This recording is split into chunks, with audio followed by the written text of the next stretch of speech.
Hi, everyone. In the next 5 minutes or so, I would like to address the topic of the relationship between architecture and neuroscience, and possibly the import of neuroscience for architects.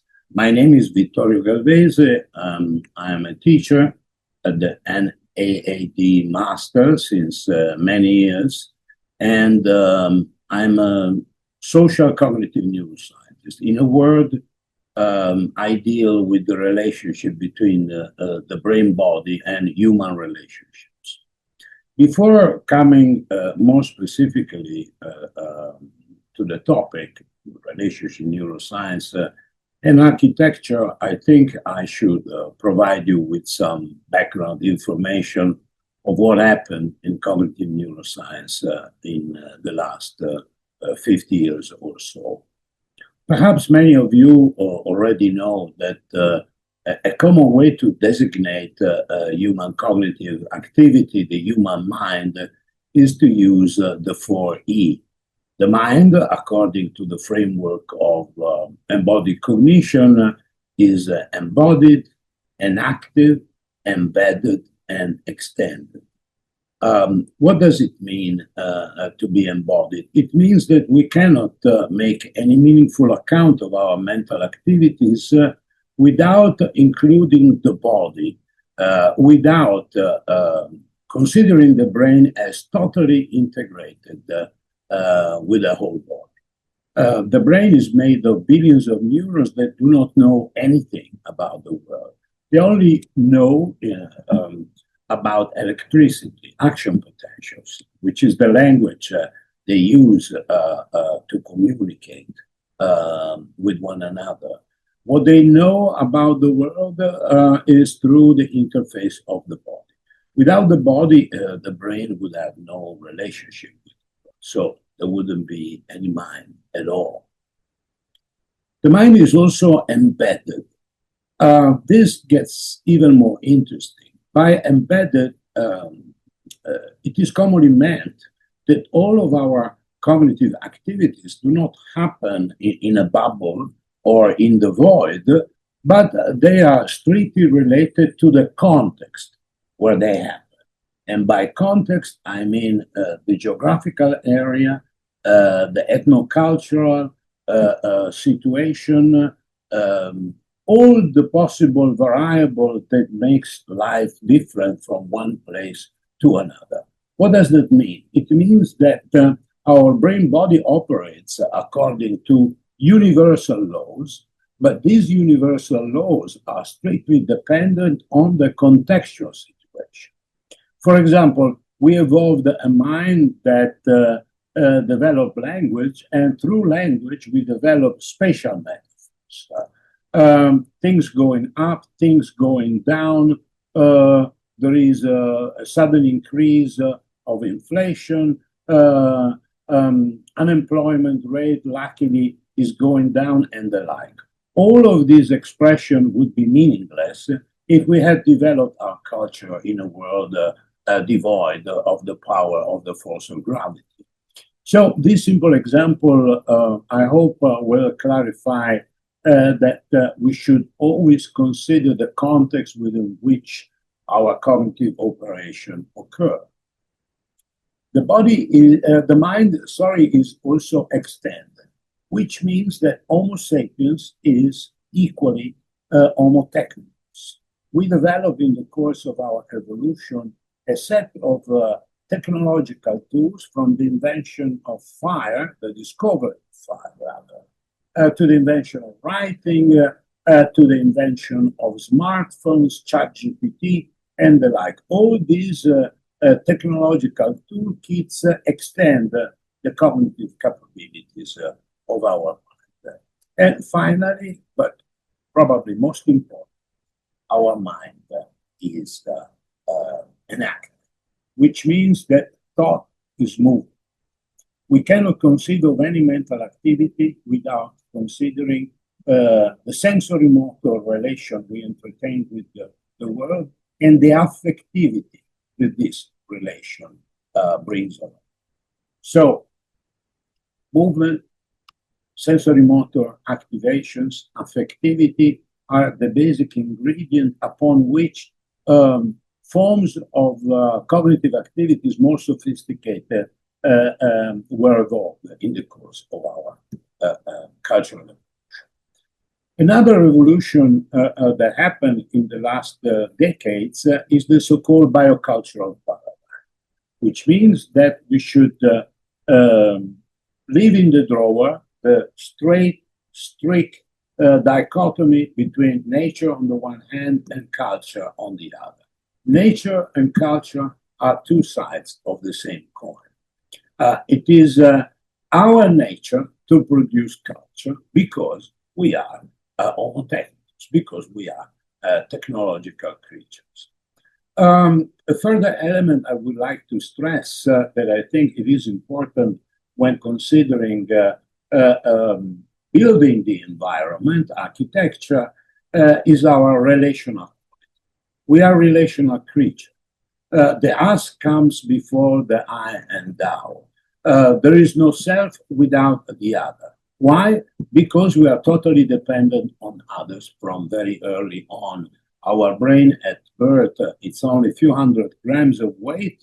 It reaches its complete maturation well after birth at the end of adolescence, which in turn means that our brain maturation occurs in a network of relationships.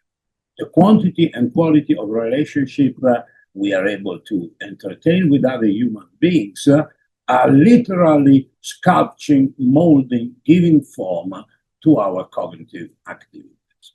So, after having introduced briefly this background that I will develop in the classes I will have with you in the near future, let me say something about the import of all this for architecture. Architecture is a typical cultural human activity. It probably stemmed from the designing of ritual places like Neolithic temples, and it evolved constantly and continuously, reaching different forms of expression like interior design, object design, urban planning, and the like. So what is the import of cognitive neuroscience for architecture? In my opinion, it shouldn't be viewed as a recipe. I don't think that architects should listen to neuroscientists in order to understand how to design a house, an interior, or how to plan a city. The relationship is less direct but more interesting and deeper. Architecture means to help human beings living in a better environment, in better houses, in better working places, in better schools. Environment that in principle should maximize our well-being and our skills, cognitive skills, social skills. In order to do that, it is a must, in my opinion, for architecture to understand who we are, which means to understand what does it mean being human. And what does it mean being human is tightly related with what I tried to sketch in the first part of this very brief address. In other words, if we want to build cities, apartments, working places, educational places, hospitals, and the like, from which human beings can benefit the most, it is crucial that we understand who we are and how we work. And just to complete this very sketchy and brief overview, I want to say something about vision. In the last decades, architecture, mainly to Archistar, have privileged a sort of architectural beauty as something that has its main value in terms of what can be contemplated, Well, I think this in principle could be not exactly the best strategy to accomplish the goals I was mentioning before. Why?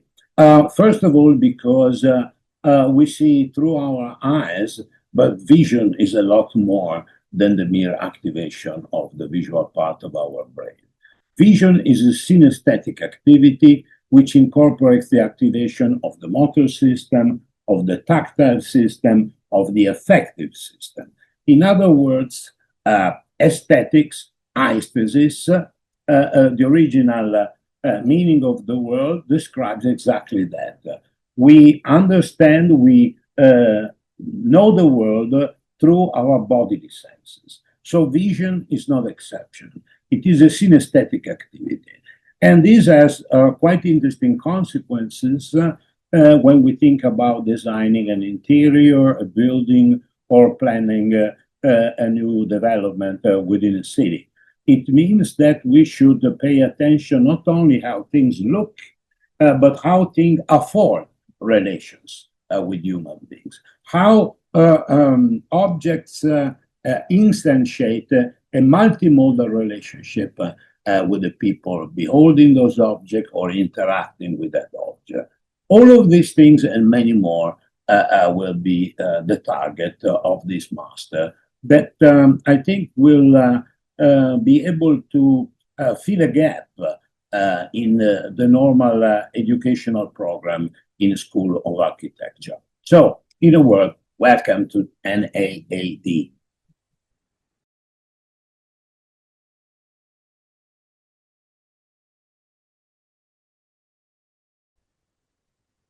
Hello, my name is Alberto Pérez Gómez, and I'm very happy to be here with you. With gratitude to Davide for including me in your course. So I'm going to read a little statement about how I see the importance of retrieving a human-centered architecture, which I understand is the overarching objective of the course. The central long-standing issues of architectural meaning were evacuated from education not recently, but roughly 2 centuries ago, when future architects were asked in the newly minted École Polytechnique in Paris not to ask questions of broader social and cultural purpose, to concentrate on design as problem solving and form manipulation. Issues of expression were considered futile, calling for specialists capable of making things happen.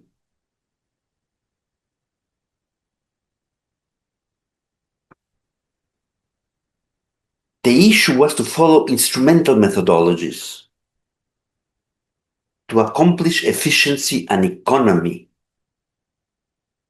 which for their technical self-evidence became the only acceptable values in architecture. Today we call things differently, like optimization, and have more efficient tools, but not much has changed.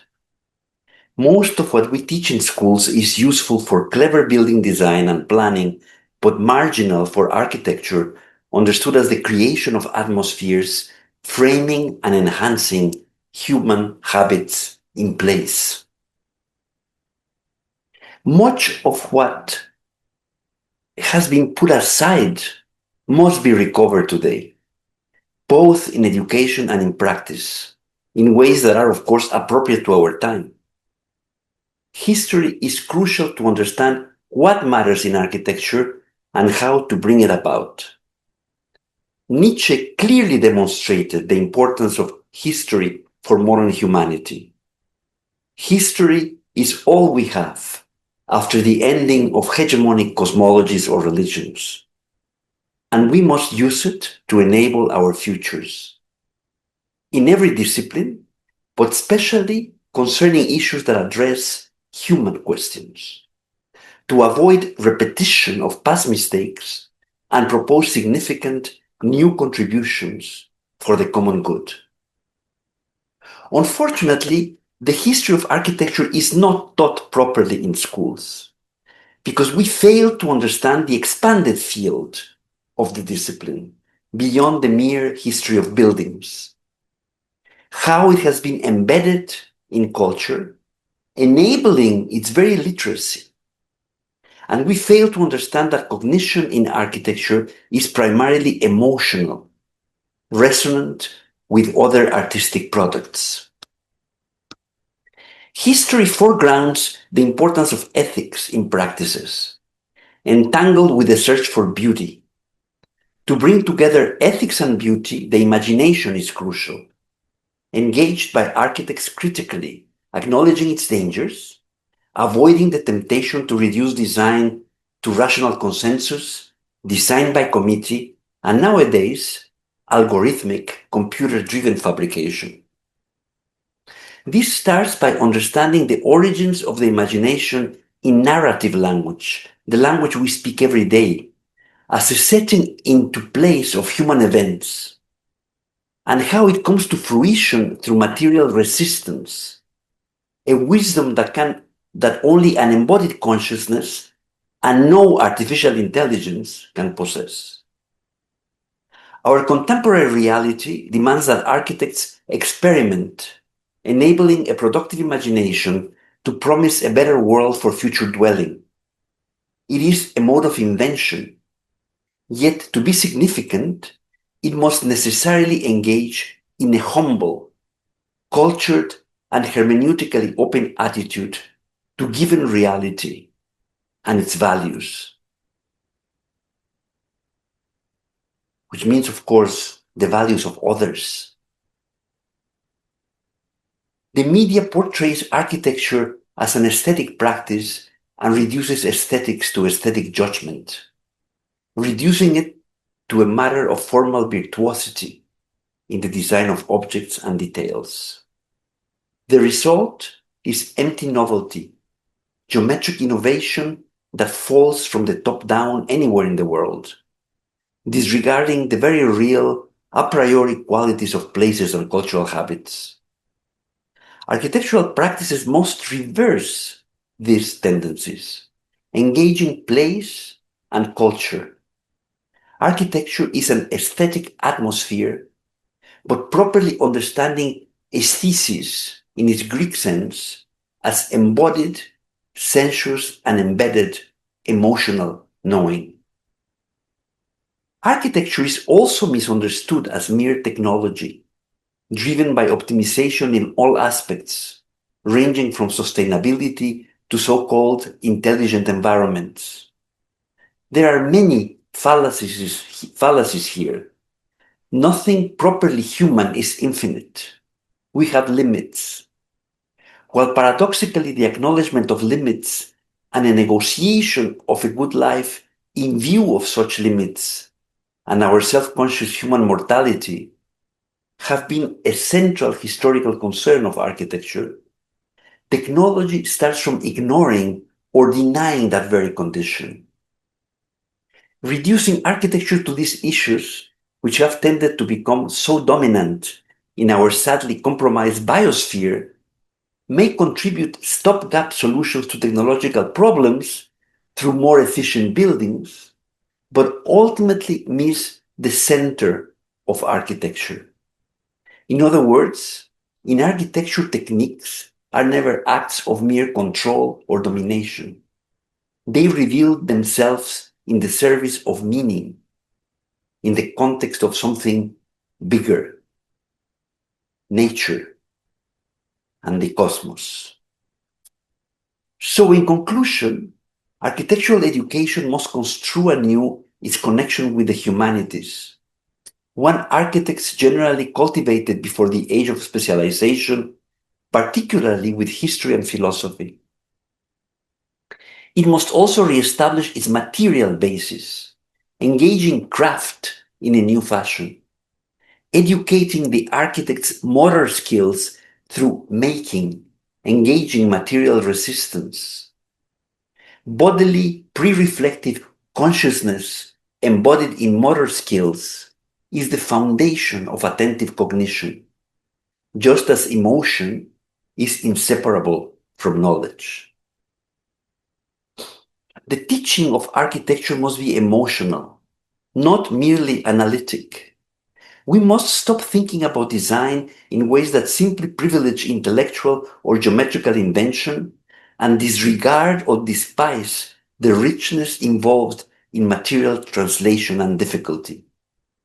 So future architects must be cognizant of the true nature of human perception and consciousness to dispel many still present Cartesian misunderstandings that affect the discipline and unfortunately drive the most common design methodologies and software. To this aim, neuroscientific findings and neurophenomenology are important.